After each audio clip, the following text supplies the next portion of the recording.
Hello friends, মিঠুর পাকশালায় আপনাদের সবাইকে স্বাগত। আজ আমি পটলের খুবই সুস্বাদু একটা রেসিপি আপনাদের সাথে শেয়ার করছি। এর জন্য এখানে 1/4 কাপ পরিমাণে মুগ ডাল নিয়েছি। মুগ ডালটা ভালো করে পরিষ্কার করে ধুয়ে নিয়েছি। তারপর এটাকে জল দিয়ে প্রায় আধ ঘন্টার মতো ভিজিয়ে রেখে দেব। মুগ ডালটা দেখুন ভিজিয়ে নিয়েছি। এরপর এটা 30 মিনিট ভিজিয়ে রেখে দিয়েছিলাম। মুগ ডালটা এখন খুব ভালো মতো ভিজে গেছে। এরপর এখানে আমি পটল নিয়ে নিয়েছি 300 গ্রাম পরিমাণে।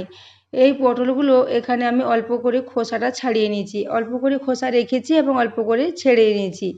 এরপর এটাকে দুদিক থেকে একটু কেটে বাদ দিয়ে দেবো। তারপর এরকম মাঝখানটাতে দুখণ্ড করে কেটে নেব। দেখুন এইভাবে আমি দুদিক একটু করে কেটে বাদ দিয়ে দিচ্ছি। তারপর এইভাবে কেটে নেব। যদি পটল বেশি লম্বা হয় সেক্ষেত্রে 3 খণ্ড করা যাবে, এবং যদি ছোট পটল হয় সেক্ষেত্রে এটা 2 খণ্ড করে কেটে নিতে হবে। দেখুন সমস্ত পটলগুলো এইভাবে কেটে নিয়েছি এবং ওর ভেতরের যে শাঁসটা সেটা বার করে নিয়েছি। এই পটলের যে কেটে দেওয়া অংশটা এবং এর শাঁসটা আমি অন্য কাজে ব্যবহার করে নেব। এই জন্য এটাকে প্রথমে একটা পাত্রে তুলে রেখে দিচ্ছি। সমস্ত পটলের শাঁসগুলো তুলে রেখে দিলাম। এরপর পটলগুলো একটা পাত্রে নিয়ে নিচ্ছি। এরপর এগুলো আবারও পরিষ্কার জল দিয়ে একটু ধুয়ে নেব। এদিকে আমি পটলের যে শাঁসটা তুলে রেখেছিলাম সেই পটলের শাঁসটা এই মিক্সিং জারের মধ্যে দিয়ে দিলাম, এবং ওই সাথেই আমি যে মুগ ডালটা ধুয়ে জল ঝরিয়ে রেখেছিলাম সেই মুগ ডালটা দিয়ে দেব। মুগ ডালটা দেওয়ার পর এখানে 2 টুকরো আদা দিয়ে দিলাম এবং 3টা কাঁচা লঙ্কা দিয়ে দিলাম। এরপর এখানে স্বাদ মতো লবণ দিয়ে দিলাম। এরপর এটার একটা মিহি পেস্ট তৈরি করে নেব। দেখুন মাঝখানে আমি এটা সামান্য জল দিয়েছিলাম, জল দিয়ে এর একটা মিহি পেস্ট তৈরি করে নিয়েছি। এদিকে গ্যাসে কড়াই বসিয়ে দিয়েছি। তাতে আমি ছোট চামচের 1 চামচ পরিমাণে সরষের তেল দিয়েছি। তেল গরম হয়ে গেলে আমি ডাল ও পটলের শাঁসের যে মিশ্রণটা ছিল সেই মিশ্রণটা এখানে দিয়ে দিলাম। এরপর এটাকে একটু ভালো করে নেড়ে চেড়ে ভাজা ভাজা করে নেব। যতক্ষণ না এটা কড়াই থেকে উঠে আসছে ততক্ষণ এটাকে এইভাবে নেড়ে চেড়ে একটু ভাজা ভাজা করে নিতে হবে। দেখুন এটা এখন কড়াই থেকে অনেকটাই উঠে আসছে, এটা এখন অনেকটাই রেডি হয়ে গেছে। এরপর কড়াই থেকে তুলে একটা পাত্রের মধ্যে রেখে এটাকে ঠান্ডা করার জন্য রেখে দিতে হবে। এটা আমি পটলের জন্য একটা পুর তৈরি করেছি। পুর ভরা পটল তো আপনারা অনেকভাবেই খেয়েছেন, এইভাবে একবার বানিয়ে দেখবেন, এটা খেতে দারুণ টেস্টি হয়। এদিকে আরেকটা পাত্র নিয়েছি, তাতে আমি ছোট চামচের 3 চামচ পরিমাণে বেসন নিয়েছি। এতে সামান্য পরিমাণে লবণ দিয়ে দিলাম। তারপর লবণটা দিয়ে ভালো করে এটাকে মিশিয়ে নিতে হবে। লবণটা দিয়ে খুব ভালো মতো মেশানো হয়ে গেলে অল্প অল্প জল দিয়ে এর একটা ব্যাটার তৈরি করে নেব। এভাবে একটা চামচের সাহায্যে এর একটা বেশ স্মুথ ব্যাটার তৈরি করে নিতে হবে। দেখুন অল্প অল্প করে জল দিচ্ছি আর এটা খুব ভালো করে মিশিয়ে নিচ্ছি। তো বন্ধুরা, আমার আজকের এই পটলের রেসিপি যদি আপনাদের ভালো লাগে তাহলে চ্যানেলটি অবশ্যই সাবস্ক্রাইব করে আমার পাশে থাকবেন, এবং পাশে থাকা বেল আইকনটি অবশ্যই প্রেস করে রাখবেন, তাহলে আমি যে কোনো নোটিফিকেশানে ছাড়ি না কেন তা সবার আগে আপনার কাছে পৌঁছে যাবে। এদিকে আমি বেসনের ব্যাটারটা করে সাইডে রেখে দিলাম। এদিকে আমি যে পুরটা তৈরি করেছিলাম সেই পুরটা এখন পুরোপুরি ঠান্ডা হয়ে গেছে, এবং যে পটলগুলো কেটে ধুয়ে রেখেছিলাম জল ঝরিয়ে সেই পটলগুলো নিয়ে নিয়েছি। এরপর পটলের মধ্যেখানে ওই পুরটা অল্প করে নেব আর ভর্তি ভর্তি করে পটলের পুরটা দিয়ে দেব। দেখুন এরকম আমি হাতের সাহায্যে চিপে চিপে এর মধ্যে একটু পুরটা দিয়ে দিচ্ছি।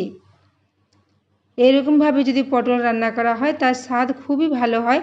আপনারাও এইভাবে এই রেসিপিটা অবশ্যই বাড়িতে একবার বানিয়ে দেখবেন এবং কমেন্ট করে জানাবেন যে রেসিপিটি আপনাদের কেমন লেগেছে। নিরামিষের দিনে মাছ মাংস না থাকলে এইভাবে আপনারা এই রেসিপিটা যদি তৈরি করে নেন তো এটা মাছ মাংসের স্বাদকেও হার মানাবে। গরম ভাতের সাথে এটা ফ্রায়েড রাইস, রুটি, পরোটা সবের সাথে সার্ভ করা যাবে। এটা বানানো খুবই সহজ এবং বাড়িতে থাকা কয়েকটা উপকরণ দিয়ে খুব সহজেই এটা তৈরি করে নেওয়া যায়। তো দেখুন এইভাবে আমি সমস্ত পটলগুলোর মধ্যে পুরটা ভরে নেব। দেখুন সমস্ত পুরটা এখানে ভরা হয়ে গেছে। এরপর আমি যে ব্যাটারটা তৈরি করে রেখেছিলাম বেসন দিয়ে, সেই বেসনের ব্যাটারের মধ্যে পটলগুলো একটু করে ডুবিয়ে নেব। তারপর এপিট ওপিট ভালো করে ব্যাটারটা লাগিয়ে নেব। তারপর তেলের মধ্যে দিয়ে পটলগুলো একটু ভেজে নিতে হবে। দেখুন এইভাবে ব্যাটারের মধ্যে ডুবিয়ে নিতে হবে এবং পটলগুলো ভেজে নিতে হবে। এদিকে কড়াতে আমি 2 বড় চামচ পরিমাণে সরষের তেল দিয়েছি এবং পটলগুলো ওই বেসনের ব্যাটারের মধ্যে ডুবিয়ে তেলের মধ্যে দিয়ে দিচ্ছি। এটা আমি হাতের সাহায্যেই করে নিচ্ছি, আপনারা চাইলে এটা চামচের সাহায্যেও করে নিতে পারেন। দেখুন এইভাবে দিয়ে দিলাম এবং এক পিঠ হয়ে গেলে আর এক পিঠ আমি উল্টে দেব। এখানে এক পিঠ লাল লাল করে ভাজা হয়ে গেছে। আমি লো টু মিডিয়াম আঁচে এই ভাজাটা করে নেব। ভাজতে ভাজতে পটলটাও প্রায় অর্ধেক সেদ্ধ হয়ে যাবে এবং এর মধ্যে যে ডালের পুরটা দেওয়া আছে সেটাও খুব ভালো মতো ভাজা হয়ে যাবে। দেখুন সমস্ত পটলগুলো এইভাবে উল্টে দিলাম। এরপর আবারও এক পিঠ খুব ভালো করে ভেজে নিতে হবে। এদিকে আমি একটা মশলা রেডি করে নিচ্ছি। তার জন্য 2টো টমেটো কুচিয়ে নিলাম, একটা কাঁচা লঙ্কা, 2 টুকরো আদা এবং সামান্য জল, এবং যে মিক্সিতে আমি ডালটা বেটেছিলাম সেই মিক্সিতেই এই মশলাটা তৈরি করে নিলাম। এদিকে ওই বাটা মশলাটা রেডি করে রেখে দিলাম। এদিকে পটলটা ভাজা হয়ে এসেছে। এটা আমাকে 2 ব্যাচে ভাজতে হবে। এই জন্য প্রথম ব্যাচের পটলগুলো এখানে ভাজা হয়ে গেছে, সেগুলো একটা পাত্রে আমি তুলে রেখে দিচ্ছি। পটল তো আপনারা অনেকভাবে রান্না করে খেয়েছেন, এইভাবে একবার অবশ্যই রান্নাটা করে দেখবেন, খেতে দারুণ টেস্ট হয়। এরপর এখানে সমস্ত পটলগুলো তুলে নেব। এরপর দ্বিতীয় ব্যাচের পটলগুলো ওই একই পদ্ধতিতে আমি ভেজে নেব। এরপর যে তেলটা ছিল ওই বাকি তেলেই আমি রান্নাটা করে নেব। এখানে আর এক্সট্রা তেল আমি দিইনি। পটলগুলো 2 ব্যাচে ভেজে নেওয়ার পর এখানে গোটা জিরে ও তেজপাতা ফোড়নে দিয়েছি, হাফ চামচ গোটা জিরে দিয়েছি এবং যে টমেটো আদা কাঁচা লঙ্কার পেস্টটা তৈরি করে রেখেছিলাম সেই পেস্টটা এখানে দিয়ে দিলাম। এটাকে প্রথমে একটু তেলের মধ্যে ভালো করে কষিয়ে নিতে হবে। টমেটো আদা কাঁচা লঙ্কাটা যখন খুব ভালো মতন কষানো হয়ে যাবে তখন এখানে আমি কিছু গুঁড়ো মশলা দিয়ে দেব। যেমন এখানে 1 চা চামচ পরিমাণে জিরে গুঁড়ো, 1 চা চামচ পরিমাণে ধনে গুঁড়ো ও হাফ চা চামচ পরিমাণে হলুদ গুঁড়ো দিয়ে দেব। ও এখানে কাশ্মীরি লাল লঙ্কার গুঁড়ো 1 চা চামচ পরিমাণে দিয়ে দিলাম। কাশ্মীরি লাল লঙ্কার গুঁড়োটা এখানে কালারের জন্য দিচ্ছি। এরপর এখানে মিক্সিং জারটা ধুয়ে আবারও একটু জল দিয়ে দিলাম মশলাটা কষানোর জন্য। জল দিয়ে মশলাটা মিডিয়াম ফ্লেমে খুব ভালো করে কষিয়ে নিতে হবে। এরপর এখানে স্বাদ মতো লবণ দিয়ে দিলাম ও স্বাদ মতো চিনি দিয়ে দিলাম। লবণ ও চিনিটা দিয়ে মশলাটাকে আবারও ভালো করে এটাকে কষিয়ে নিতে হবে।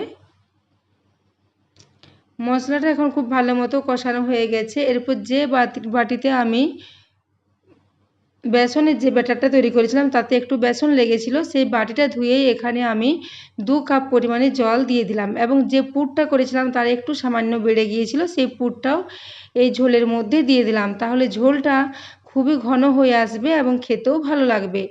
এরপর ঝোলটা যখন ফুটে এসেছে তখন পটলগুলো যে ভেজে রেখেছিলাম সেই পটলগুলো এখানে দিয়ে দিলাম গ্রেভির মধ্যে। দেখুন এর কালারটা দেখতে খুবই সুন্দর হয়েছে। এইভাবে এটাকে সমস্ত নেড়েচেড়ে মিশিয়ে নিলাম। তারপর এটাকে ঢাকা দিয়ে প্রায় 5 থেকে 7 মিনিটের জন্য এটাকে রেখে দেব। একদম মিডিয়াম ফ্লেমে রেখে দিয়েছিলাম। মাঝখানে আমি ঢাকা খুলে একটু নেড়ে দিয়েছিলাম, যেহেতু গ্রেভিটা অনেকটাই ঘন সেহেতু এটা নিচের দিকে লেগে যেতে পারে, তাই মাঝখানে একবার নেড়ে দিয়েছিলাম। দেখুন এটা এখন রান্নাটা পুরো কমপ্লিট হয়ে গেছে। এরপর এখানে আমি হাফ চা চামচ পরিমাণে গরম মশলার গুঁড়ো দিয়ে দিলাম। গরম মশলার গুঁড়োটা দিয়ে খুব ভালো করে নেড়ে চেড়ে মিশিয়ে নেব। তারপর আমি গ্যাসটা অফ করে এটাকে প্রায় 5 থেকে 10 মিনিটের জন্য স্ট্যান্ডিং টাইমে রেখে দিয়েছিলাম। তারপর এটাকে সার্ভ করে দিচ্ছি। তো বন্ধুরা আমার এই আজকের রেসিপি যদি আপনাদের ভালো লাগে তাহলে এই রেসিপিটা অবশ্যই বন্ধুদের সাথে একটু শেয়ার করে দেবেন এবং রেসিপি যদি পছন্দ হয় একটা লাইক করতে ভুলবেন না। দেখুন এটা দেখতে যতটা সুন্দর হয়েছিল খেতে ততটাই সুন্দর হয়েছিল। আপনারা এটা অবশ্যই বাড়িতে বানিয়ে দেখবেন এবং কমেন্ট করে জানাবেন যে আপনাদের কেমন লেগেছে। এতক্ষণ পর্যন্ত ভিডিওটি দেখার জন্য আপনাদের অশেষ ধন্যবাদ। দেখা হচ্ছে পরের কোনো ভিডিওতে। ততক্ষণের জন্য সবাই সুস্থ থাকবেন, ভালো থাকবেন।